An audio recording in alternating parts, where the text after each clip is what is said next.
as it begins, starts with a vision, with a thought. So after finishing my education, finishing my MBA from IMT Ghaziabad, when I joined business along with my father, as the turnover was 100 crore, you start thinking big. You start having a goal in mind and say that let us work towards achieving the goal. But that is a part of the vision. But then what is important is the execution. And what are the processes that you move towards achieving the numbers? So it starts with, reaching out to more and more customers. Customers used to come from various parts of the country trying to buy your kind of jewelry. Why? Because, Bengal, where we originally belong to, is famous for its handcrafted jewelry. The karigars working all across the country comes from the villages in and around Bengal. Skill, craftsmanship, this is something that is very inherent to India. And I must tell you that it is not just in the country, but all over the world. 90% of the diamond, cut and polished diamonds are done in India. We are the second or the third largest jewelry manufacturers for the world. So it is a skill that is inherent with us in our country, in our part of the country for more than 5,000 years. So it was only but natural that you reach out to more and more customers. And then, along with your stores, how do you reach out to them? So today we think of online model, there is a whole platform. But at that point of time, it was through the franchisees that we started entering, not only the bigger cities, but also into tier 2, 3, 4 cities of the country. So the growth of the country as we see currently is not only the urban India, but it is also the rural Bharat. So together, we reached out more. And then when you deal with precious jewelry, how do you deal with them? You need to have a very strong backend, a very strong tech-oriented backend that helps you to control. So implementation of processes, audits, ERP systems, so that you're tracking the data, you're ensuring that you're getting the right kind of product to the right kind of customer. So there is a whole lot of back-end thinking, and finally the execution, and then the brand building. And that's where you see that with all the effort of the full team, you reach a number, and then there's more to achieve in the future. And I hope that number goes higher and higher with all the things that you have planned in the coming year. Whatever we've been hearing about the India story, I think we as entrepreneurs are extremely optimistic and positive that with the growth of India in the coming 10, 15 years, if we continue to focus on the Cheetah story that everyone has been talking about, that keep working towards it, you will achieve the goal. I'm sure we will achieve higher. Speaking of the India growth story, do you want to talk about what the role of the jewelry industry is in India's growth story? So see, jewelry industry plays a very integral role. First, we have heard of the Indian population, right? We are employing almost 75 to 80 lakhs of people in our industry, be it at the karigar level, at the store level. So productive employment of the new generation is very, very critical, and we are working really, really hard to work on the skill. Because what we have seen is that people who have been working in the industry, the new generation, are sometimes feeling that, oh, why should I get into this industry? There is so much skill and effort needed. The tech industry is so much more glamorous. So as an industry, we are working towards skilling them, using more technology along with the handcrafted part, so that there is much more easiness, productivity, efficiency that we bring in. So that is one. Second is in terms of exports. So today, with the India growth story, the $5 trillion economy, the $7 trillion economy, we are contributing with more than 7% in the total GDP of the economy as an industry. Our exports, that counts to about 10 to 12% of the overall exports. So what is the formula of GDP? It's consumption, it's investment, it's the government infrastructure spending, and the exports. So as an industry, we have been working very closely with the government to ensure that the consumption goes up for the new generation customer, which is very, very critical. Because after all, these precious jewelry, gold, diamonds, it is a real asset. And there's a saving that happens for the family as well. Yeah. Speaking of the new generation customer, and also for all those entrepreneurs out there who are looking for that gap that Dr. Sanjeev Juneja spoke about earlier, to identify what is the space where they need to go in with laser focus. Do shed some light on how the collaborative effort of trying to bridge both Bharat and India from a delivery standpoint, from a targeting standpoint, how does that sort of measure in your scheme of things, and what kind of lessons can people take from that? So it all starts with the use of technology in all aspects. So let's say, as I was mentioning, the production aspect of it. Initially, people were doing handcrafted. the karigars were not so tech-enabled. But as an industry in manufacturing, it's called computer-aided design, computer-aided manufacturing, where the perfection of the jewelry to make it much more international standard is being worked towards. The quality of the jewelry, hallmarking as a process. So the industry along with the government is ensuring that the consumer gets the right kind of product. So that is some kind of machineries that are being used for manufacturing. The second part is in terms of service. So the industry is working towards like using of CRM, the customer, what kind of jewelry they are buying, and to address them, their needs, so that if someone wants to buy jewelry for office wear, you're providing that based on the need of the customer. For marriages, you have the data, you're providing it accordingly. So that is in terms of service. In terms of product, digital gold. That's something which is very, very interesting, where for the new generation, you don't have the risk and the headache of storing gold in your almirah. It might get lost. So as an industry, as a brand, we've made something called a mydigigold.com, where for as low as rupees 250, one can buy the gold and we will store it on the behalf of the customer. And as you keep accumulating it, when you feel like going and buying a jewelry or gifting it to your loved one, you can just go to the store or go online and redeem it. So this is how, the service and the thinking to help the young generation save in gold, save in jewelry. These are the new kind of products that are being kind of implemented. So be it manufacturing, be it service, be it kind of products that we're coming out with, then the whole concept of lab-grown diamonds. Now, I must tell you that worldwide, what are the ways in which, not only in the domestic consumption, but internationally, in the US, there's a very, very need of such products which is environment friendly. So you're not having to mine to get your diamond out, but you're creating in labs. And in our country, we've become almost the second largest exporter or the largest exporter of lab-grown cut and polished diamonds. Now, jewelry is going to be created. In 5 years, things will be different. So these are the new kind of products that will help the young consumers to save their money, to buy jewelry, to enjoy jewelry. And that's how I think as a country and as an industry will help to moving forward. I think that's very interesting. I first heard about the concept of lab-grown diamonds from you, in fact, when we spoke yesterday. I have to admit my ignorance. I had no idea. I knew at the back of my head that there was something like this happening. But, thank you for shedding light on the role that lab-grown diamonds are now going to play in the jewelry industry. But I also want to take up something that you just spoke about, that the machinery that is now used to manufacture jewelry, and how it is of international standards, and also maybe catering to international taste. Do you want to talk about Indian brands going global? How do you see that panning out? So, see, India has always been a manufacturer. But what I think as an industry and the government need to work towards is building a brand India. So brand India, made in India jewelry should stand for quality, should stand for design. We have a very long culture of art, of craftsmanship, as I mentioned. Now it is like the way we are now the G20. We are leading the world. We are showing the world in so many aspects. It's a matter of time that the world starts looking at India for its design and quality. And I think we have one of the largest diamond jewelry companies in our country for the world. Even amongst, if you say, top 20 jewelry companies in the world, then there will be quite a few Indian jewelry companies that will feature there. But now it is time that Indian jewelry brand starts expanding, which I think the process has already started. And then soon, I think the world will want to own a piece of made in India jewelry. And that will really, really take things forward. No, that'll be incredible. In fact, I also like what you just said, that the craftsmanship, the karigiri that one sees in India, and the world over, it's acknowledged as one of the finest craftsmanship examples available. And how what you are doing actually supports karigars, how it gives them sustainable lifestyles. Right. Do you want to talk about what Senco has done in terms of securing the livelihoods and futures of these craftsmen, of these karigars? So we are working very closely with the karigars.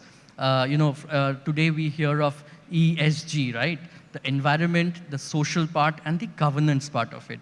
Now, when it comes to the social part, we have spoken of what? That growth is important. But what is important is inclusive growth. You grow with everyone along with you, be it your partners, your franchisees, your employees. And which is also the Bharat in India story you spoke about. Exactly. Collaborative growth. The growth cannot happen by a few, it has to happen overall.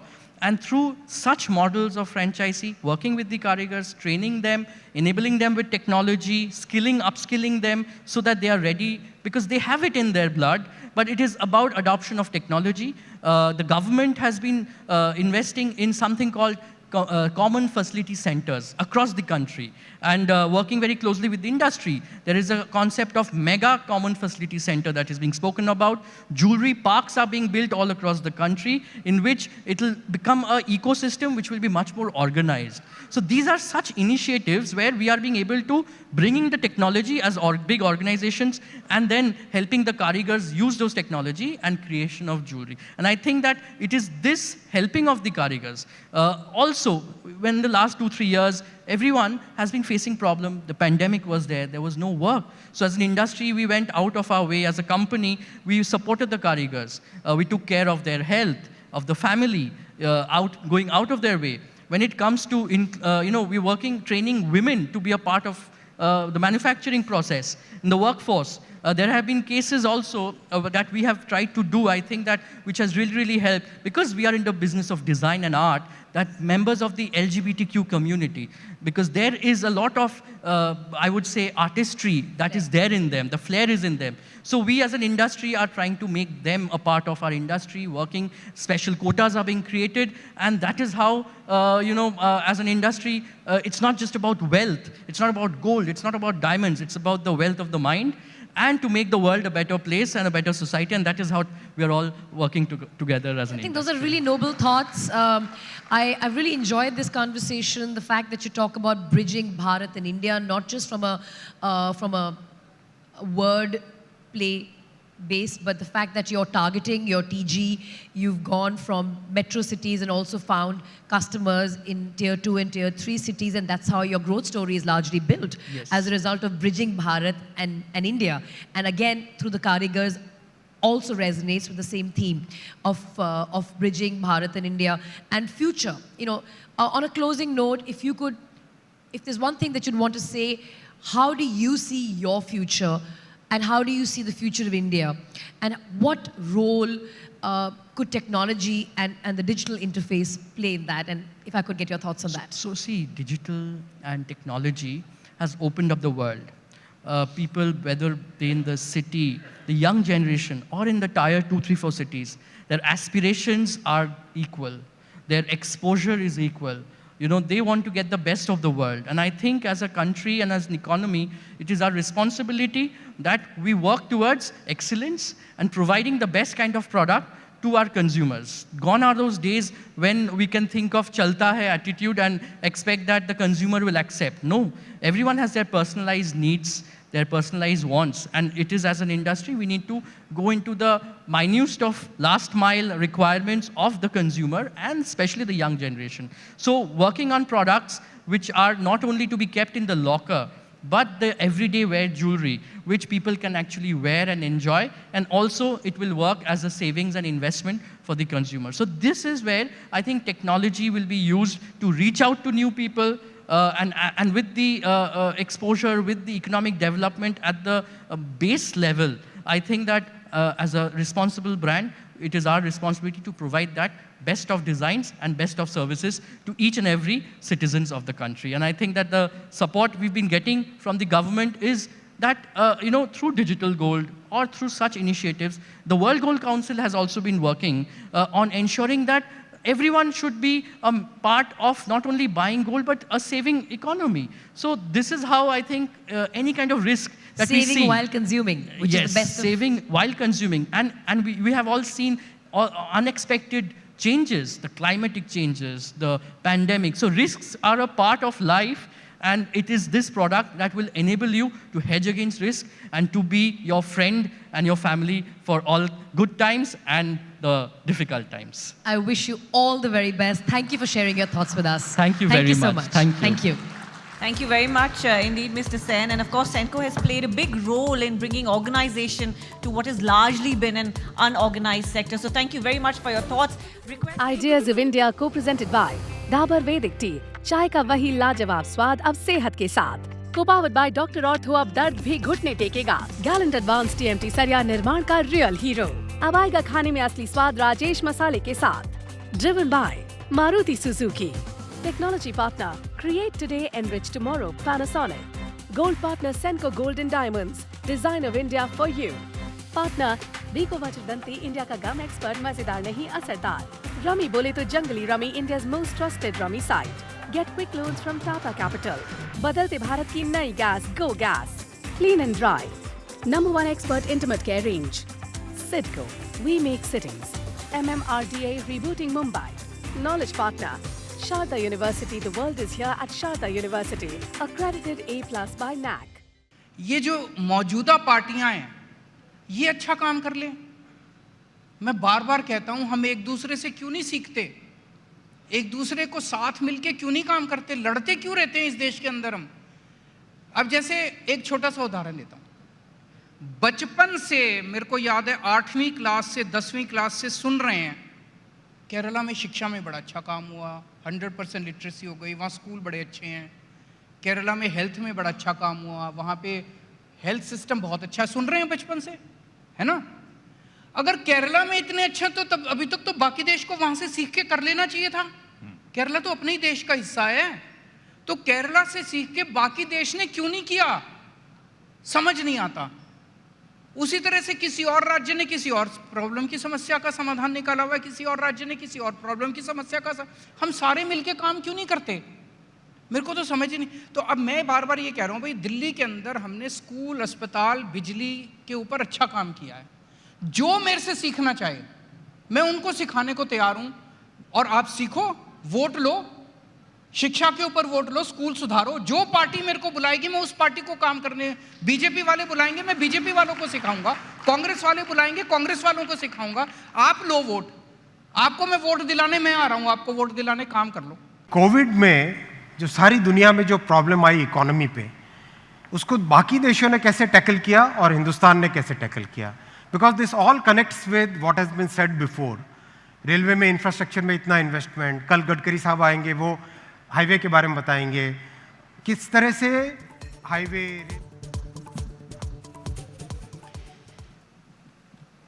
Ladies and gentlemen, good afternoon. I want to start by saying that I feel especially privileged to engage Professor Mamdani in conversation, not only because he is a scholar of great distinction and a very fine thinker, but also because, if I may say so, and I think that there may well be some of you here who might not agree with my observation, but I think that in India, the vast majority of our conversations are only about India. I think there is a certain insularity in our media. I'm always surprised by how little coverage there is of the rest of the world in the Indian press and Indian newspapers. And Professor Mamdani has, of course, as has been mentioned, written about the question of citizenship, sovereignty, violence, genocide, the nation state in Sudan, in South Africa, in Rwanda, in Uganda, Palestine, Israel, and the whole question of settler colonialism. So let me begin on a personal note. Let me begin by asking you that you grew up in Kampala, in East Africa. What vantage point do you think you might have possibly derived from having grown up there in looking into these questions? Thank you first for inviting me to this fascinating conference the last 2 days. I grew up in Uganda. I was third generation of Indian descent in East Africa. One of the things about being a migrant is that you're never completely an insider. You're always both an outsider and an insider. And that gives you a privileged position. That privilege is to be both self-critical and to take all insider claims with a pinch of salt. So that's what I grew up with. At the same time, of course, I was an Indian in East Africa.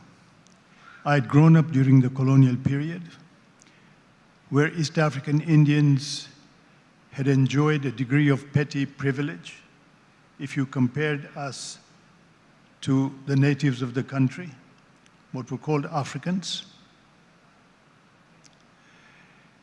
And so we looked at the world through racially tinted glasses.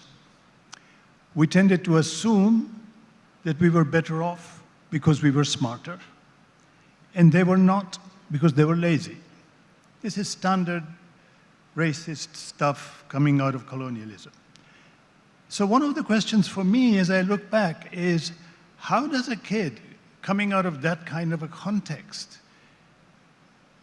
develop the capacity or get the opportunity to rise above it and to see through your own act? African Americans say the hardest act to understand is your own.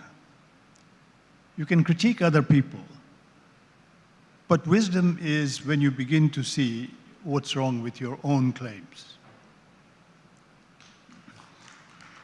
So let me also ask you, before I move into the subject of your book, of your most recent book, and please feel free to ignore this question, and you'll see why I'm adding that caveat right at the beginning. That, you know, for someone of my generation, the first awareness I had of there being Indians in Africa was not through history books. It was through V.S. Naipaul. And I'm thinking in particular, of course, of A Bend in the River. Now, we all know that Naipaul has been derided, critiqued, many would say entirely justifiably, for a certain kind of racism. But do you think, given the fact that he is a writer of extraordinary distinction and that he has certain powers of perception, do you think that some insights are to be derived from his writings, and did you derive any insights from his writings, in particular on Africa? Of course, Naipaul is a writer who cannot be ignored. He's a writer who has a very acute sense of the present. He can cut through it, but he doesn't have much of a historical sense. He critiques the present as if all the actors in the present had the powers to define themselves differently. Now, I don't believe that we are prisoners of history, but I don't think that history is unimportant. I think we're shaped by history, but there are choices. I'll give you an example. South Africa.